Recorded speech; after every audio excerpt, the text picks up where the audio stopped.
नमस्कार दोस्तों, 14 जुलाई 2023 के करंट अफेयर्स एनालिसिस में आपका स्वागत है। दोस्तों, इस पर्टिकुलर लेक्चर की पीडीएफ पाने के लिए आप टेलीग्राम ग्रुप ज्वाइन कर सकते हैं। अगर यूट्यूब पे इस वीडियो को देख रहे हैं तो डिस्क्रिप्शन बॉक्स में आपको टेलीग्राम का लिंक मिल जाएगा, या फिर टेलीग्राम में सर्च मारिए हर्षित द्विवेदी वीडियोस। 56,000 फॉलोवर्स हैं उस ग्रुप में, उसको आप ज्वाइन कर लीजिए। और कुछ एक दो फर्जी ग्रुप बने हैं उनको ज्वाइन मत कीजिएगा। इसके साथ साथ मेरी वेबसाइट www.harshitdwivedi.com के स्टडी मटेरियल सेक्शन में भी ये पीडीएफ आपको मिल जाएगी। अगर आप एंड्रॉयड फोन इस्तेमाल करते हैं तो Harshit Dwivedi education app play store से डाउनलोड कर सकते हैं, और उसके साथ साथ अगर आप iOS इस्तेमाल करते हैं तो iOS स्टोर से भी आप हर्षित द्विवेदी एजुकेशन ऐप डाउनलोड कर सकते हैं। तो एंड्रॉयड और iOS दोनों पे ऐप भी अवेलेबल है, वहां से भी ओवरऑल आप ये पीडीएफ डाउनलोड कर सकते हैं। उसके साथ साथ एक मेंटरशिप कोर्स भी अवेलेबल है, उसको भी आप चाहो तो टेकअप कर सकते हो। तो करंट अफेयर्स में जो पहली न्यूज हम लोग डिस्कस करने वाले हैं वो है PM flying to Paris, India approves plan to buy 26 Rafale M jets. देखिए, आज की डेट में एक शॉर्ट भी मैं आपके लिए अपलोड करूंगा जहां पे मैं आपको बताऊंगा कि मोदी जी ने पेरिस में ये अनाउंस किया कि यूपीआई को फ्रांस में आईफिल टावर से लॉन्च किया जाएगा। ये particular step internationalisation of rupee में भी काम का आएगा, इसलिए शॉर्ट्स के रिस्पेक्ट में इंफॉर्मेशन मैंने प्रोवाइड कर रखी है। अभी के लिए न्यूज़पेपर में बताया गया है कि 26 रफाल एम जेट्स हम लोग खरीदेंगे, किससे? फ्रांस से। इन 26 रफाल जेट्स में से 22 सिंगल सीट फाइटर्स होंगे, मतलब एक पायलट बैठ के उड़ाएगा, और बाकी 4 ट्विन सीटर ट्रेनर्स होंगे। ठीक है भाई। तो प्रधानमंत्री मोदी जी पेरिस में लैंड करने वाले थे, उस समय पे ही defence acquisition council chaired by defence minister Rajnath Singh साहब ने अप्रूवल दिया है procurement of 26 Rafale M fighters को। एयरक्राफ्ट कैरियर्स पे ऑपरेट किए जाएंगे, और इसके साथ साथ हम फ्रांस से खरीदेंगे 3 additional scorpion class diesel electric submarine. यहां पे जो हमारी डिफेंस एक्विजिशन काउंसिल है उसने ग्रांट की है acceptance of necessity for the procurement of 26 Rafale M, मतलब मरीन एयरक्राफ्ट। उसके साथ साथ ancillary equipments, weapons, simulators, spares, documentation, crew training, logistical support for the Indian Navy, ये सब यहां पे दिया जाएगा। इसके लिए proper inter governmental agreement sign किया जाएगा। प्राइसेस को अभी आगे आने वाले समय में निगोशिएट किया जाएगा फ्रेंच गवर्नमेंट के साथ, और फाइनली यहां पे ऑर्डर प्लेस होगा। अभी के लिए प्रिलिमिनरी अप्रूवल दे दिया गया है DAC के द्वारा कि यहां पे हम 26 रफाल एम फाइटर्स खरीदेंगे। देखिए, जब भी हम कोई फाइटर एयरक्राफ्ट खरीदते हैं ना, तो कुछ फाइटर एयरक्राफ्ट को शॉर्टलिस्ट किया जाता है। जैसे यहाँ पे F-18, फिर EF Super Hornet, Dassault Aviation Rafale M, तो ये 3-4 फाइटर जेट शॉर्टलिस्ट किए गए थे। इन शॉर्टलिस्टेड फाइटर जेट्स में से 3 फाइनलाइज किए गए। इसके साथ साथ अगर आप देखो तो 3 जो इंडिजीनियस स्कॉर्पियन क्लास सबमरीन्स हम खरीदेंगे फ्रांस से, उन सबमरीन्स को बाई इंडियन कैटेगरी में खरीदा जाएगा। मतलब मसगांव डॉक शिप बिल्डर जो कि मुंबई में है, वो उन सबमरीन्स को बनाएगा। ठीक है भाई। तो operational readiness of the Indian navy को आगे बढ़ाने के लिए फ्रांस के साथ हम जो अपनी डिफेंस एंगेजमेंट है इसको बहुत तेजी से बढ़ा रहे हैं। अब कितना कंटेंट इंडिजीनियस होगा, कितना कंटेंट इंपोर्टेड होगा, कितने रुपए में ये आएगा, ये सारे निगोशिएशंस अभी आगे आने वाले समय में करे जाएंगे। और सबसे खास बात दोस्तों ये कि ये निगोशिएशंस पूरी तरीके से पब्लिक भी नहीं किए जाते हैं, क्योंकि एक क्लासिफाइड वाला एलिमेंट भी आ जाता है when it comes to defence purchases, when it comes to import of defence and sensitive technologies. दोस्तों, मेंटरशिप कोर्स लॉन्च हो चुका है यूपीएससी सिविल सर्विसेज एग्जामिनेशन 2024 का।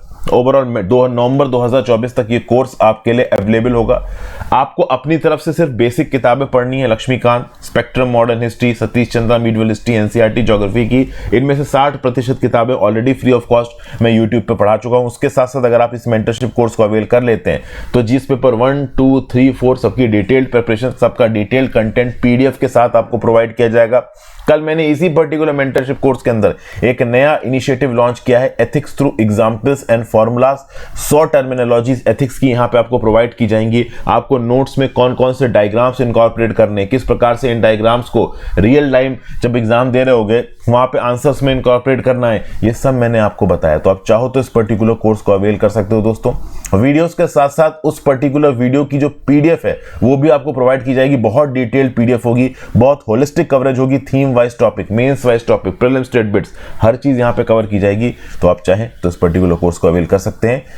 इसका लिंक भी आपको, देखिए ओवरऑल लिंक आपको डिस्क्रिप्शन बॉक्स में मिलेगा, लेकिन इसके साथ साथ अगर आप मेरी वेबसाइट www.harshitdidi.com पे जाते हैं तो सीधे सीधे स्टोर सेक्शन में या ऐप में स्टोर सेक्शन में जाके ओवरऑल आप इस कोर्स को टेकअप कर सकते हैं। आप इस कोर्स को मोबाइल फोन में भी अवेल कर सकते हैं और वेबसाइट के थ्रू भी अवेल कर सकते हैं, दोनों जगह आपको मिल जाएगा। फिर next, the first geological survey of the Siachen. Siachen glacier की जियोलॉजिकल सर्वे की सफायर जुबली आई है। ये क्या चीज है? देखिए, ग्रिड रेफरेंस पॉइंट NJ9842, ये आप कह सकते हो लास्ट म्यूचुअली डिमार्केटेड पॉइंट है इंडिया पाकिस्तान के बीच में। जब ओवरऑल इंडिया का बंटवारा हुआ, पाकिस्तान बन गया, अंग्रेज भारत छोड़ के गए, उस समय पे 1949 में एक कराची सीजफायर एग्रीमेंट साइन हुआ, जिसमें ओवरऑल लाइन ऑफ कंट्रोल को कुछ हद तक डिसाइड किया गया। वैसे तो पाकिस्तान ने क्लेम किया कि पूरा कश्मीर उनका है, इंडिया ने क्लेम किया हमारा है, लेकिन ऑब्वियस सी बात है पाकिस्तानी कुछ हद तक कश्मीर के अंदर घुस आए थे, तो थोड़ा कश्मीर उनके हाथ में पड़ गया था, जिसको हम बोलते हैं पाकिस्तान ऑक्युपाइड कश्मीर। तो इसके लिए जो लाइन ऑफ कंट्रोल डिलिनिएट की गई कराची सीजफायर एग्रीमेंट 1949 में, उसमें NJ9842 को एक इंपॉर्टेंट पॉइंट बताया गया। अगर यहां पे आप फोटो देखो दोस्तों, तो ये जो पर्टिकुलर फोटो आपको इधर नजर आ रही है, इसमें आपको सियाचिन ग्लेशियर दिख रहा है यहाँ पे, और ओवरऑल इस तरफ से पाकिस्तान ऑक्युपाइड कश्मीर, नीचे की तरफ आपको जम्मू एंड कश्मीर और लद्दाख की यूनियन टेरिटरी। अब यहाँ पे अगर आप आओ तो ये पॉइंट आपको नजर आएगा, ये देखिए लाइन ऑफ एक्चुअल कंट्रोल जा रही है और NJ9842 ये आपको दिख रहा है। ऊपर यहाँ पे है आपका सियाचिन ग्लेशियर। अब सियाचिन ग्लेशियर के रिस्पेक्ट में क्लियर कट ये जो 1949 वाला कराची एग्रीमेंट है, इसमें कुछ लिखा नहीं था। बाद में ऑपरेशन मेघदूत चलाया इंडिया ने, पाकिस्तानियों का जो ख्वाब था सियाचिन ग्लेशियर को कब्जाने का, इसको नाकाम करने के लिए। आज की डेट में पूरा सियाचिन ग्लेशियर के ऊपर कब्जा है, सल्तोरो रिज के ऊपर हमारी आर्म फोर्सेस चढ़ के बैठी हैं, चाहे सर्दी का समय हो चाहे गर्मियों का समय हो। ठीक है, अब ओवरऑल यहां पे इंपॉर्टेंट हिस्टोरिकल इवेंट की बात की जा रही है, जियोलॉजिकल सर्वे ऑफ इंडिया का सियाचिन ग्लेशियर का सर्वे। देखिए यहां पे क्या बताया जा रहा है। हम लोगों ने NJ9842 के बारे में तो सुना है, लेकिन हमने 5Q131-05084 के बारे में नहीं सुना होगा। यह पर्टिकुलर नंबर दिया गया था सियाचिन ग्लेशियर को जियोलॉजिकल सर्वे ऑफ इंडिया के द्वारा। जून अगस्त 2023 ये सफायर जुबली है, एक बहुत इंपॉर्टेंट इवेंट की जो कि हिस्ट्री में हुआ था, जब सियाचिन ग्लेशियर को एक जियोलॉजिकल सर्वे ऑफ इंडिया की टीम के द्वारा सर्वे किया गया था। ठीक है ना भाई? तो देखिए बहुत सारे आप कह लो माउंटेनियर्स ने और इंपॉर्टेंट स्कॉलर्स ने इस पर्टिकुलर सब्जेक्ट के ऊपर लिखा है, लेकिन ऑब्वियस ही बात है इस सब्जेक्ट को उतनी इंपॉर्टेंस नहीं दी गई है जितना ये सब्जेक्ट डिजर्व करता है। आज हम 65 साल बाद इस पर्टिकुलर इवेंट के इसके बारे में बात करें तो हुआ ये था कि जून 1958 में, आज से एग्जैक्टली 65 साल पहले, वीके रैना करके इंडिया के टॉप जियोलॉजिस्ट थे, जो कि असिस्टेंट जियोलॉजिस्ट थे जियोग्राफिकल सर्वे ऑफ इंडिया में, जियोलॉजिकल सर्वे ऑफ इंडिया में, सॉरी। तो इन्होंने एक जियोलॉजिकल सर्वे कंडक्ट की थी सियाचिन ग्लेशियर की उस समय पे। और मिस्टर रैना जब उस समय पे सियाचिन में घूम रहे थे, सर्वे कर रहे थे 1958 में, उस समय पे इंडिया और पाकिस्तान के बीच में ये सियाचिन ग्लेशियर कोई भी बोन ऑफ कंटेंशन नहीं था। 3 महीने से ज्यादा मिस्टर रैना की टीम सियाचिन ग्लेशियर में घूम रही थी, ना ही पाकिस्तान ने कोई ऑब्जेक्शन रेज किया। पूरी दुनिया में ओवरऑल इस पर्टिकुलर सर्वे को कवरेज दी गई, पाकिस्तान को कोई भी प्रॉब्लम नहीं थी। बाद में मिस्टर रैना को भी नहीं पता होगा कि इंडिया और पाकिस्तान के बीच में इतना बड़ा बोन ऑफ कंटेंशन बन जाएगा सियाचिन ग्लेशियर, और इंडिया को ऑपरेशन मेघदूत लॉन्च करना पड़ेगा 1984 में पाकिस्तान को सियाचिन ग्लेशियर से भगाने के लिए। अब देखिए मिस्टर रैना की बात की जाए तो चूंकि वो जियोलॉजिकल सर्वे ऑफ इंडिया के साथ इन्वॉल्व थे, तो उन्होंने ऐसे बहुत से सर्वेस किए हैं। 1956 में सासेर कांगड़ी एक्सपेडिशन में गए थे, कौन? आपके मिस्टर रैना साहब, हिमालयन माउंटेनियरिंग इंस्टीट्यूट्स दार्जिलिंग की तरफ से। वहां पे उन्होंने जियोलॉजी और जियोमॉर्फोलॉजी की पढ़ाई की थी, नुब्रा वैली की अप टू पानामिक। 1957 में वो इन्वॉल्व थे geological survey of the alignment of proposed ले मनाली हाईवे के, ओके, जो कि उस समय पे केवल एक म्यूल ट्रैक था, आज तो प्रॉपर रोड बन गई है। और 1958 सारे जियोलॉजिस्ट के लिए जो कि दुनिया भर में थे, उनके लिए बहुत इंपॉर्टेंट साल था, क्योंकि उस साल पूरी दुनिया में मनाया जा रहा था इंटरनेशनल जियोफिजिकल ईयर। तो जब इंटरनेशनल जियोफिजिकल ईयर पूरी दुनिया में मनाया जा रहा है, तो दुनिया भर के जियोलॉजिस्ट ओवरऑल कोई ना कोई एक्टिविटी तो यहां पे कंडक्ट करेंगे ही करेंगे। ठीक है ना भाई। तो दुनिया के किसी जियोलॉजिस्ट ने ओवरऑल आर्कटिक सर्किल में ट्रिप प्लान कर रखी थी, किसी ने अंटार्कटिका में ट्रिप प्लान कर रखी थी, लेकिन जियोलॉजिकल सर्वे ऑफ इंडिया की इतनी दूर की ट्रिप्स के पास रिसोर्सेज थे नहीं इतनी दूर की ट्रिप्स के लिए। तो अपने लिमिटेड रिसोर्सेज के साथ जियोलॉजिकल सर्वे ऑफ इंडिया ने डिसाइड किया कि भाई हम लोग हिमालयन ग्लेशियर सिस्टम का दौरा करेंगे, और हिमालयन ग्लेशियर सिस्टम में ओवरऑल मिस्टर रैना की टीम को रिस्पॉन्सिबिलिटी दी गई बहुत सारे कौन से 5 ग्लेशियर्स को सर्वे करने की। उस समय पे तो सिक्किम हिमालय, कुमाऊं हिमालय, कश्मीर हिमालय, सबके सर्वे की बात की गई।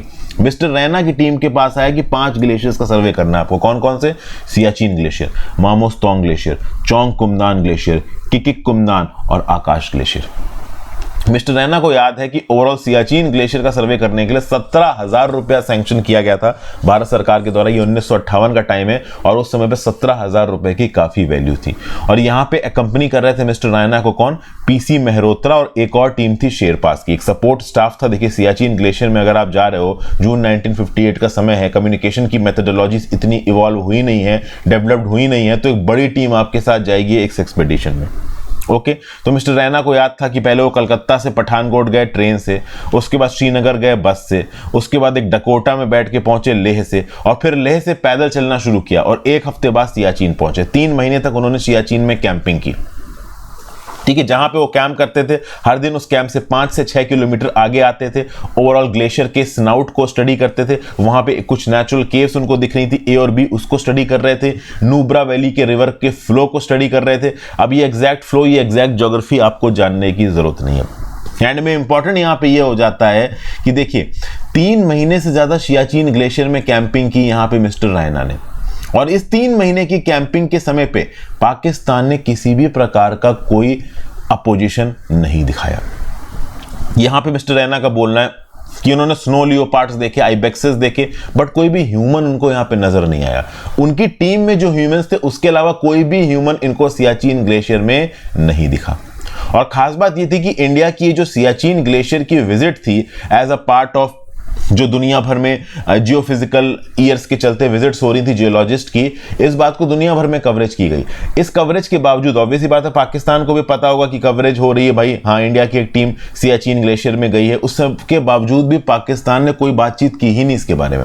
उसकी कुछ वजह हो सकती है, उस समय पे पाकिस्तान का मूड ना हो सियाचिन ग्लेशियर के ऊपर क्लेम डालने का, चूंकि 1949 से ज्यादा समय बीता नहीं था, केवल 9 साल बीते थे। पाकिस्तान के अंदर भी इकोनॉमिक हालत बहुत ज्यादा खराब थे, वो अपनी गरीबी में डूबे हुए थे, तो शायद सियाचिन ग्लेशियर को कब्जाने का आइडिया उनके दिमाग में आया नहीं है। फिर उनको लगा होगा कि यार 1949 अभी बीता, पहले अपनी उस पर ध्यान दे लो, इकोनॉमिक डेवलपमेंट में वगैरह वगैरह। हालांकि इकोनॉमिक डेवलपमेंट उनको कुछ खास हुआ नहीं उस समय पे। शायद ये भी उनको लगा हो कि हाँ भाई चलो ठीक है, ये लोग तो बस एक्सपेडिशन करने के लिए आए हैं जियोलॉजिकल सर्वे ऑफ इंडिया वाले, तो ये क्या ही कब्जा करेंगे सियाचिन ग्लेशियर के ऊपर। तो जो भी वजह रही हो, पाकिस्तान ने किसी भी प्रकार का प्रोटेस्ट दिखाया नहीं। लेकिन इससे ये बात पता चलती है दोस्तों कि इस पर्टिकुलर इलाके में पाकिस्तान का कोई खास इंटरेस्ट था नहीं उस समय पे। और 1949 के कराची सीजफायर एग्रीमेंट के हिसाब से ये जो NJ 9842 पॉइंट डीमार्केट हुआ था, इस पॉइंट का अगर आप नेचुरल एक्सटेंशन भी करोगे तो भी सियाचिन ग्लेशियर का जो इलाका था वो भारत की बाउंड्री के अंदर आएगा। वो पता नहीं क्या 1980s आते आते पाकिस्तान का दिमाग बदला, वो लोग इकोनॉमिकली थोड़े से शायद स्टेबल हो गए थे, अमेरिका से मदद मिलनी शुरू हो गई थी, तब उन्होंने अपना निफारियस एजेंडा शुरू किया और ओवरऑल सियाचिन के ग्लेशियर के ऊपर अपना क्लेम स्थापित करना शुरू किया। और फिर भारत की आर्म्ड फोर्सेस को ऑपरेशन मेघदूत चलाना पड़ा। तो अपने आप में जो 1958 का एग्रीमेंट है, सॉरी जो सर्वे है जियोलॉजिकल सर्वे ऑफ इंडिया का, ये दिखाता है कि हाँ भाई ओवरऑल सियाचिन ग्लेशियर के ऊपर आज की डेट में जो पाकिस्तान क्लेम बना के बैठा है उसका क्लेम कभी था ही नहीं सियाचिन ग्लेशियर के ऊपर। ठीक है, कराची सीजफायर लाइन एग्रीमेंट के अंदर 1949 में बाउंड्रीज डिमार्केट हुई थी, भले ही उन बाउंड्रीज में क्लियर कट सियाचिन ग्लेशियर की बात नहीं की गई थी। NJ 9842 was the last point, लेकिन इस लास्ट पॉइंट को नेचुरली अगर आप एक्सटेंड करोगे तो ये नजर आएगा कि हाँ भाई ये भारत के अंदर ही आता है, और भारत के अंदर है भी। अभी आर्म फोर्सेस ने इसके ऊपर प्रॉपर तरीके से अपनी पकड़ बना रखी है। ठीक है भाई, तो ये ओवरऑल एक टॉपिक था जो कि मैंने आपके साथ डिस्कस किया। फिर यूरोपियन पार्लियामेंट आदत से बाज, रशिया यूक्रेन वॉर का रायता ये फैलाया हुआ साथ नहीं कर पा रहे। इंडिया के इंटरनल इश्यूज को लेके इनको खासा प्रॉब्लम है। अब प्रधानमंत्री जी पेरिस गए हैं, ये आपको पता है, और फ्रेंच गवर्नमेंट के साथ डील वगैरह साइन करेंगे। वहीं पे यूरोपियन पार्लियामेंट की एक मीटिंग हो रही है एक फ्रांस के ही दूसरे शहर में स्ट्रासबर्ग नाम के, और यूरोपियन पार्लियामेंट भारत सरकार को बोल रही है कि भाई मणिपुर के अंदर जो वायलेंस हो रहा है इसको तुरंत बंद करिए, मणिपुर के अंदर जो रिलीजियस माइनॉरिटीज के अगेंस्ट जो अत्याचार हो रहा है उसमें तुरंत कुछ एक्शन लीजिए। जी हाँ, मणिपुर की जो क्रिश्चियन कम्युनिटी है वो थोड़ा बहुत अफेक्टेड है, ओवरऑल ट्राइबल्स में बहुत सारे क्रिश्चियंस हैं यहाँ पे, तो ओवरऑल कह रहे हैं कि माइनॉरिटीज को प्रोटेक्ट करिए, गलत है। फिर रेजोल्यूशन पास हो रहा है आपका यूरोपियन पार्लियामेंट के अंदर कि रिपील करिए unlawful armed forces special power act को, यूएन यूनिवर्सल पीरियोडिक रिव्यू को यहाँ पे मानिए। बहुत सारे मेंबर्स ऑफ यूरोपियन पार्लियामेंट ने इंडिया के अगेंस्ट कुछ आप कह लो निगेटिव स्टेटमेंट्स दिए हैं।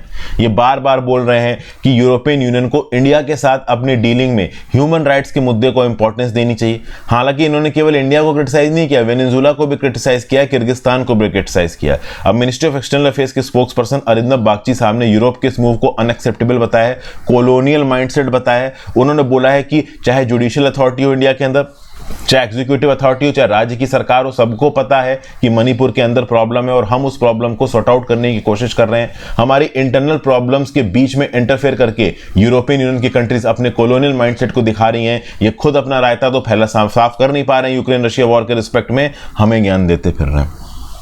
फिर अलग अलग यूरोपियन पार्लियामेंट के मेंबर्स ने क्या बोला ये भी यहाँ पे लिखा हुआ है, कोई मतलब नहीं उतना डिटेल में जाने का। ऑब्वियस सी बात है, यूरोपियन पार्लियामेंट एक वेस्टर्न माइंडसेट को पोर्ट्रे करती है। ये वेस्टर्न माइंडसेट वाले ने कॉलोनियलिज्म के समय पे दुनिया भर में राज किया और आज की डेट में दुनिया भर की कंट्रीज को ज्ञान बांटते फिरते हैं। इनके ज्ञान की जरूरत वैसे भी नहीं है इंडिया को।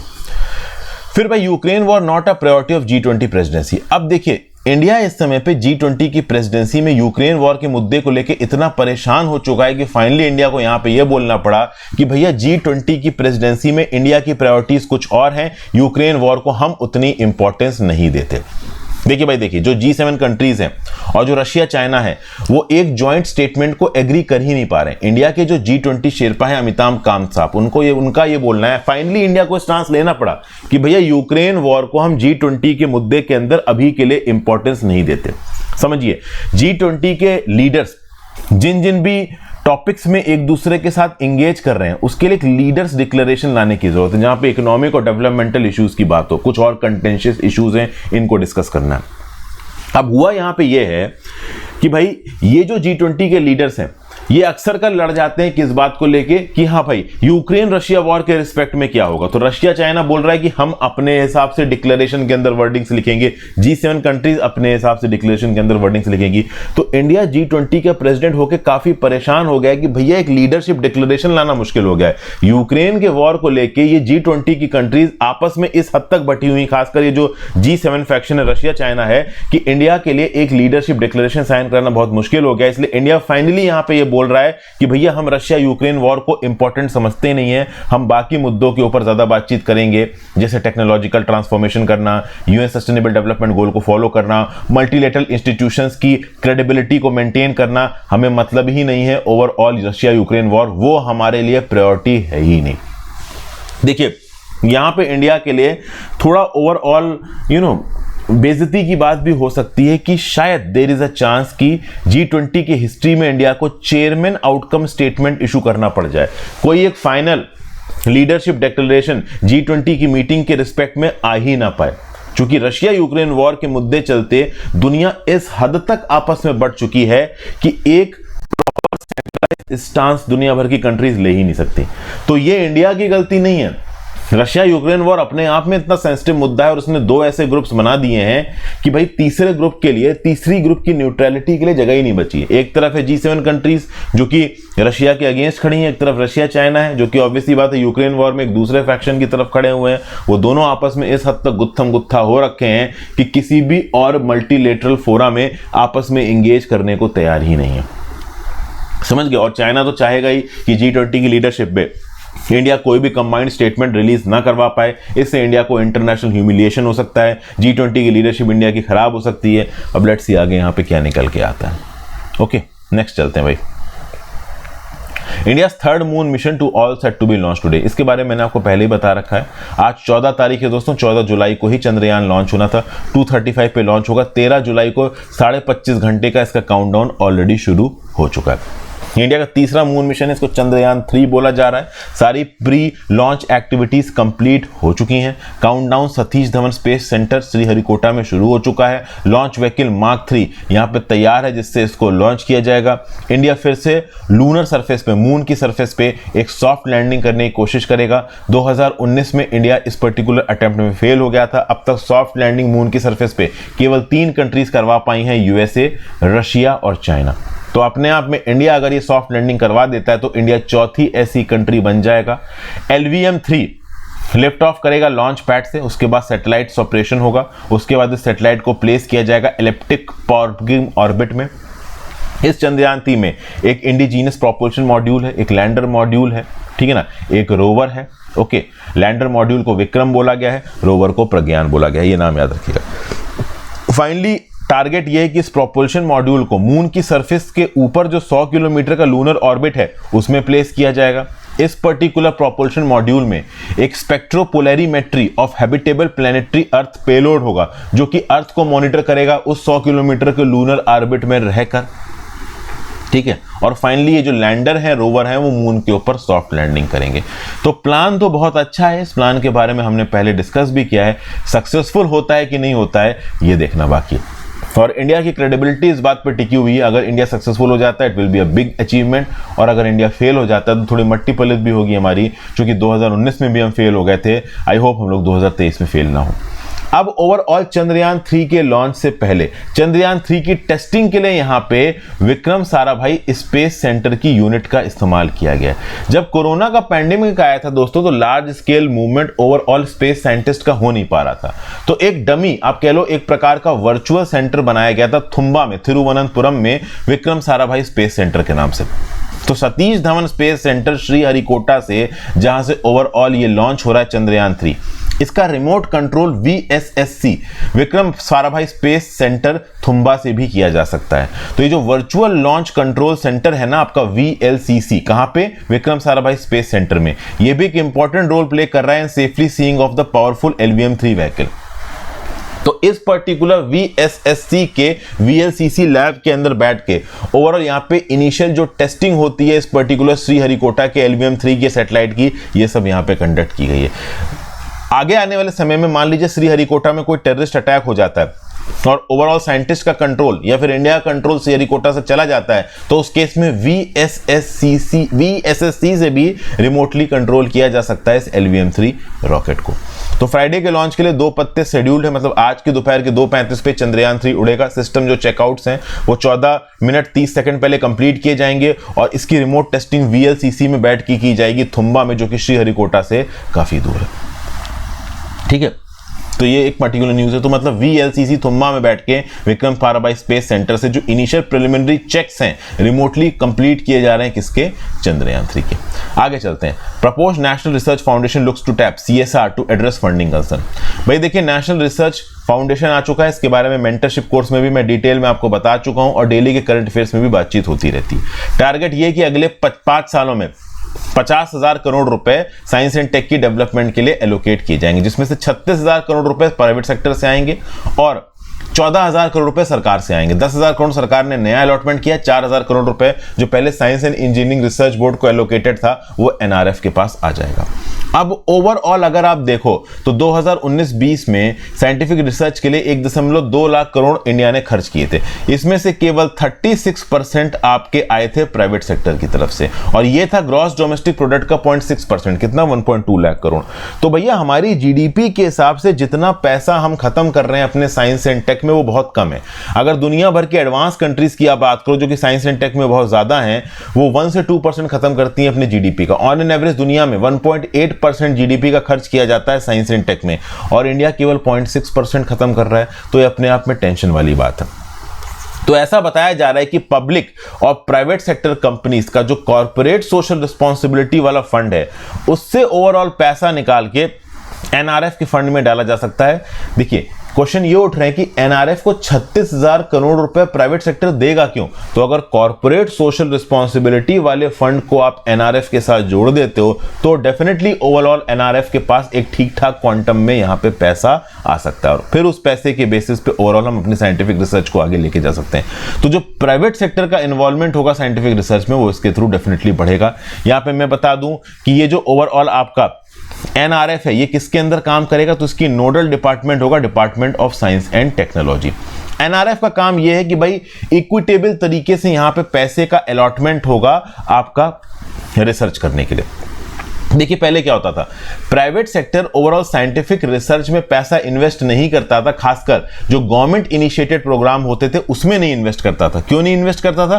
क्योंकि भैया जनरल फाइनेंशियल रूल्स लागू होते थे। General financial rules ministry of finance लागू करती है, तो अगर कोई गवर्नमेंट इनिशिएटेड प्रोजेक्ट है और उसमें पैसा लगा हुआ है, फिर चाहे वो सरकार का पैसा लगाओ या फिर प्राइवेट प्लेयर का पैसा लगाओ, ओवरऑल उस पैसे को खत्म करने के लिए जनरल फाइनेंशियल रूल्स एग्जिस्ट करते हैं। अब general financial rules private investor की जो ऑटोनॉमी होती थी डिसीजन लेने की, पैसा खर्च करने के रिस्पेक्ट में, उसको कॉम्प्रोमाइज कर देती थी। तो यहां पे अब जनरल फाइनेंशियल रूल्स हटा दिए गए हैं। जो इन्वेस्टर होगा वो ओवरऑल बोर्ड में अपनी रिप्रेजेंटेशन के थ्रू ओवरऑल ग्राउंड लेवल पे पैसे को कैसे खर्च करना है इसका एक पोटेंट डिसीजन ले सकता है। तो अपने आप में प्राइवेट कंपनीज के लिए भी यहां पे एक इंसेंटिव होगा कि भाई वो यहां आ सकते हैं, ओवरऑल पैसा खर्च कर सकते हैं अगर एनआरएफ में उन्होंने कमिटमेंट्स किए हैं पैसे के इन्वेस्टमेंट के थे। ठीक है भाई।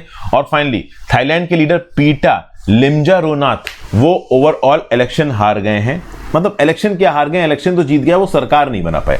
देखिए अगर आप थाईलैंड की असेंबली की बात करो, नेशनल असेंबली की, तो थाईलैंड के अंदर बाई कैमरल लेजिस्लेचर है।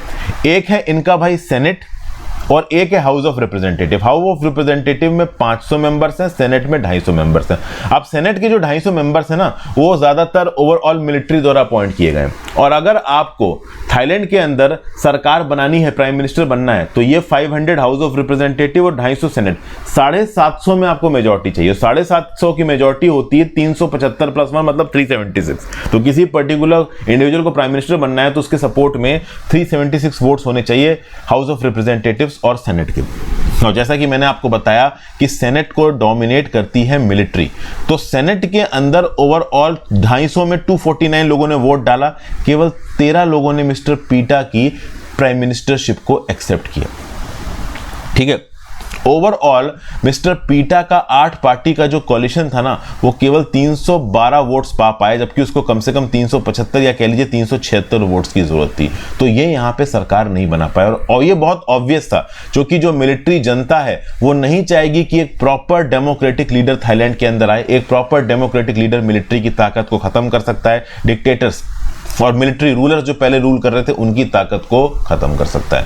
तो पीटा यहां पे इलेक्शन हार गए, पीटा लिमजारोनाथ। अब देखिए थाईलैंड की डेमोक्रेसी के लिए ये एक अच्छी खबर नहीं है, क्योंकि इस पर्टिकुलर न्यूज के बाद ये बात क्लियर हो गई है कि जो मिलिट्री का इन्फ्लुएंस है इनकी सरकार को चलाने में वो आगे भी रहेगा। ठीक है, so thank you for watching friends. I hope lecture में आपको कुछ ना कुछ यूजफुल जानने को मिला। अपने व्यू पॉइंट नीचे कमेंट बॉक्स में देख के जाइएगा। इंस्टाग्राम पे फॉलो कर लीजिएगा, टेलीग्राम ग्रुप ज्वाइन कर लीजिए, साथ साथ अगर आप चाहें तो मेंटरशिप कोर्स को भी अवेल कर सकते हैं। Have a great